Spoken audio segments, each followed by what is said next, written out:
कामयार मोहब्बत से आयरा को एक बिल्कुल नई महंगी गाड़ी तोहफे में देता है। आयरा ये सरप्राइज देखकर बेहद खुश हो जाती है और दिल ही दिल में सोचती है कि ये अच्छा मौका है अपने अबू इरफान साहिब से सुलह करने का। वो कामयार से इजाजत लेती है और इसी नई गाड़ी में बैठकर अपने वालिद के घर के लिए रवाना हो जाती है। मगर आयरा को खबर नहीं होती कि इसके दुश्मन पहले ही उसकी ताक में बैठे हैं। जैसे ही वो घर से निकलती है, फरीहा इसे देख लेती है और फौरन खबर को फोन करती है। वो कहती है कि आयरा अकेली है और यही बेहतरीन मौका है इसे रास्ते से हटा देने का। आयरा बेखबर होकर गाड़ी चलाती रहती है कि अचानक एक वीरान रास्ते पर खबर अपने साथियों के साथ अपनी गाड़ी उसके आगे लगा देता है। आयरा जोर से ब्रेक लगाती है, मगर इससे पहले कि वो कुछ समझ पाती, खबर के लोग गाड़ी का दरवाजा खोलकर इसे जबरदस्ती बाहर खींच लेते हैं। आयरा मदद के लिए चीखती है, मगर वहां कोई नहीं होता। वो लोग इसे अपनी गाड़ी में डालकर अगवा कर लेते हैं और वहां से ले जाते हैं। शाम को जब कामयार घर लौटता है तो आयरा कहीं नजर नहीं आती।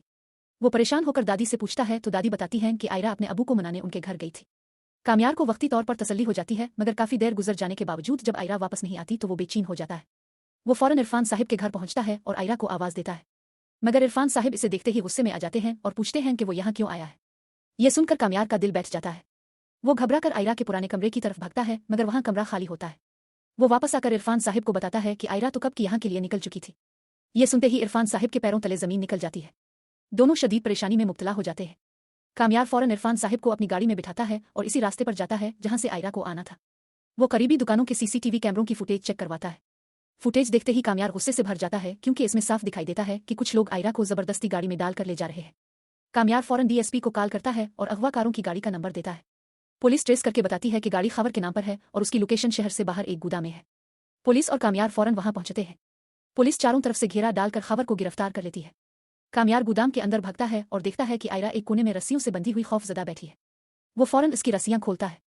आयरा को सही सलामत देखकर इरफान साहिब की जान में जान आती है, मगर उनका गुस्सा अभी भी खत्म नहीं हुआ होता। वो वहीं कामयार पर बरस पड़ते हैं और कहते हैं कि ये सब इसी की वजह से हुआ है। गुस्से में आकर इरफान साहिब ऐलान करते हैं कि आयरा अब कामयार के साथ नहीं रहेगी और वो इसे पढ़ाई के लिए अमेरिका भेज रहे हैं। ये सुनकर आयरा शदीद सदमे में चली जाती है और वहीं बेहोश होकर गिर पड़ती है। कामयार घबराकर इसे अपनी गोद में उठाता है और तेजी से अस्पताल ले जाता है। डॉक्टर आयरा का मुआयना करते हैं। कुछ देर बाद डॉक्टर बाहर आकर मुस्कुराते हुए खुशखबरी देते हैं कि आयरा हमला है। ये सुनते ही इरफान साहिब का सारा गुस्सा मोहब्बत में बदल जाता है। वो खुशी से कामयार को गिले लगा लेते हैं और इसे मुआफ कर देते हैं। जब आयरा को होश आता है तो कामयार उसके पास जाता है, प्यार से इसका माथा चूमता है और कहता है कि इसने इसे दुनिया की सबसे बड़ी खुशी दे दी है। आयरा भी ये सुनकर बहुत खुश होती है।